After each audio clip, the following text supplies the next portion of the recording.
Hey guys, welcome back to my channel. If you're new here, please go ahead and hit the subscribe button and don't forget to turn your post notifications on so you get notified every time I post another cool video.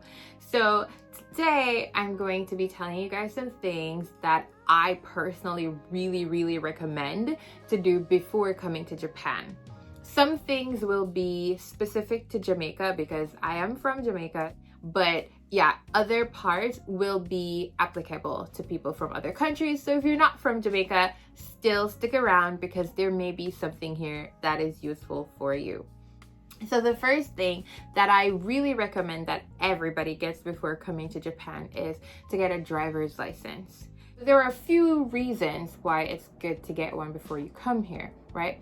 So when you have a driver's license from your home country, like before you come to Japan, you can get an international driver's permit that allows you to drive here for 1 year. After that permit has expired, you are now required to get a Japanese license. If you are from one of those countries where your country sent over all the documents to Japan, then you don't need to take a test or anything. You just need to go in, fill out some documents, and you will get your new Japanese license. If you're from countries like Jamaica, you will need to do a test so that you can change your driver's license.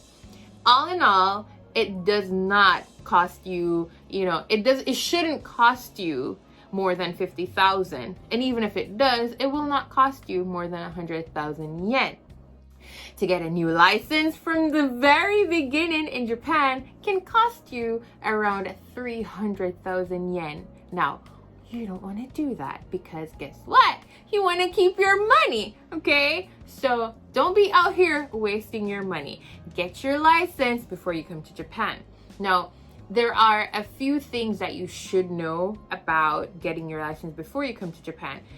One of them is that you have to make sure that you've had your license 3 months before leaving the country. So I'm not sure if it has to be like a consecutive 3 months, but just make sure you've been in your home country for 3 months before.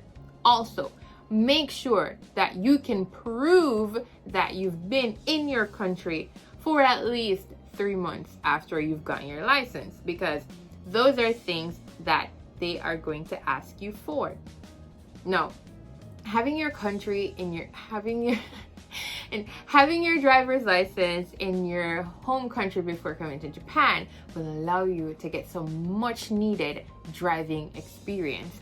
No, I am not going to recite the entire list to you guys. So what I'm going to do is I'm going to include the link that gives you like a list of things that you need to do. It gives you a rundown of all the different things, the requirements and everything, so you can read it on your own. But what I've just done for you is just to give you like a general idea of, why, So I hope that was able to help somebody. Now, the next thing for me that I think is important is make sure to update your bank cards. Make sure to contact your bank. Let your bank know that you're coming to Japan. Let your bank know that you will be in Japan for an extended period of time.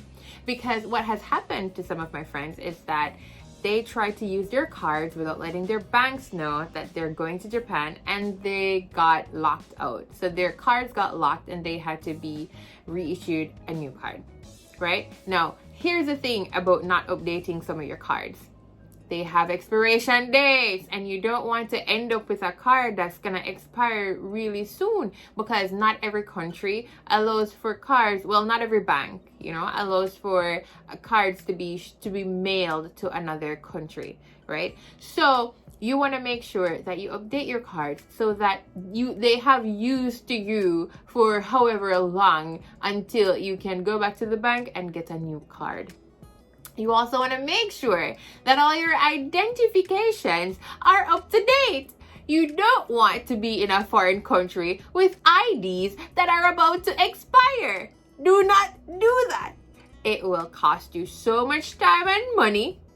And I really recommend doing all those things before you come to a new country, especially one where the language is so far from English. You don't want to do that. It's too much hassle and it's not worth all the trouble. Okay? So for me, I made sure that I went to my banks and I had new cards issued, cards that had longer expiration dates. So therefore, I don't have to worry about that. And then now with the current situation, I'm really happy I did that, because no, I don't have to worry about countries being locked and me not being able to go home, etc. I have access to my card and I can use my card to do stuff. Which brings me to my other point, and this is specifically for people in the Caribbean and more so in Jamaica. Now, we have prepaid phones, so we have to top up our phones in order to use them. Now, we have what is called airtime, and airtime can expire. And if you haven't used your phone in a long time, like about 4 months or so, then what's gonna happen is that your phone is gonna shut down and eventually they're gonna reassign the number.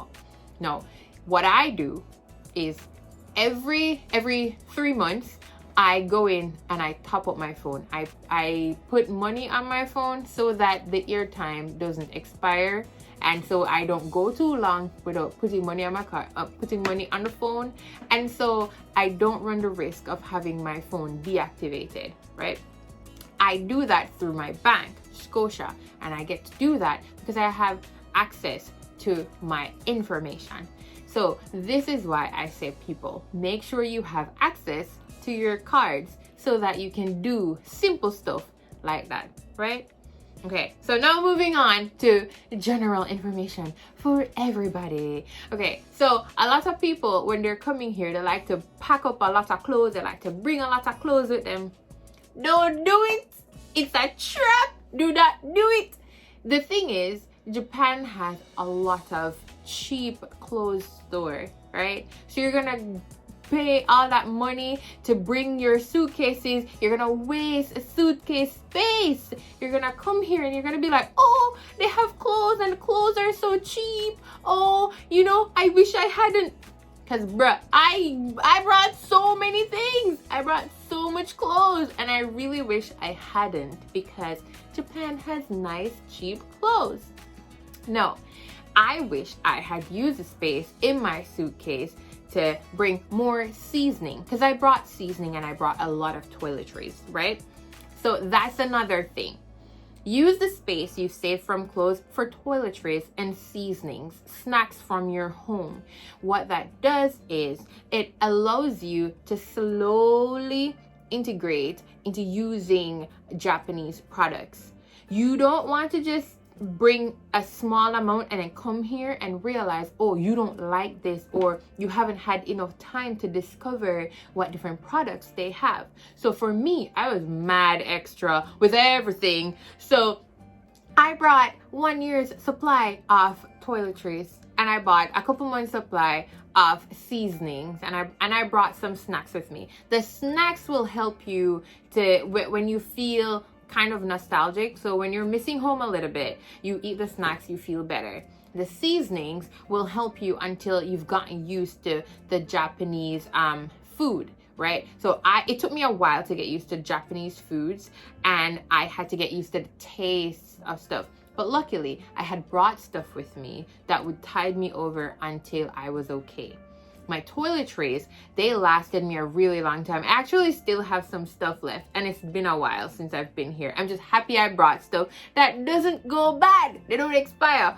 Well, not yet. So I'm good. But use that time when you just come here, like when you've just arrived, use that time to discover the things that you like. So go into the different stores and buy small, they have sample sizes and they have purse sizes. So buy those so that you get to experiment with the different things and you get to test out what works for you and what doesn't. Because there are things that will fry your hair, there are things that will dry your hair out, there are things that will make your hair too oily. But you will have time to test all these things if you bring enough of your own products with you. Because if you realize that these products aren't working for you, you can just get some more at home. At least now you know, right? I do have to say is make sure that you check the size that you are, because for me, I'm taller and I sometimes have issues finding pants that are tall enough to pass my ankle. So if you're on the bigger side, then bring your stuff that you need. If you have big feet like I do, I have a size 9, and beyond that, good luck. I think there are some stores that cater for plus sizes and stuff, but they're not a lot. And I'm not plus size, and I still struggle to find stuff sometimes. So if you are on the bigger side like I am, then you want to make sure that you bring enough stuff, but still don't overpack. Leave room for, you know, other things, right? So my final thing that I want to talk about in this video, I mean, this is like not an exhaustive list. This is just like a few things that I can remember, but there's so many things, right? But my last thing, because we don't want this to be a very long video, my last thing is bring your documents with you, your important documents. Bring your diplomas, bring your birth certificates, you know, and also bring the certificates for your immediate family. There are some tax stuff that you may end up doing, you may not do it, but there are some tax stuff that you may end up doing, and they're gonna ask you for, you know, your immediate family. You're gonna have to prove stuff. And then if you don't have those, then you're gonna have to pay, and you're gonna have to wait to get those documents. Wherein if you had brought them with you, you would have access to them immediately, and you would get to save that money. So I'm gonna say to you guys, please make sure that you bring that. Anyways, that's the end of this video, guys. I really hope I was able to give you some information. I know this is not like a really long list of stuff. It's a never-ending list. So this is just a few things to help you guys out. I really hope you found it informative. And if you did, please go ahead and give this video a thumbs up. Don't forget to subscribe to my channel, and please check out my other videos. Thank you guys so much for watching. Goodbye.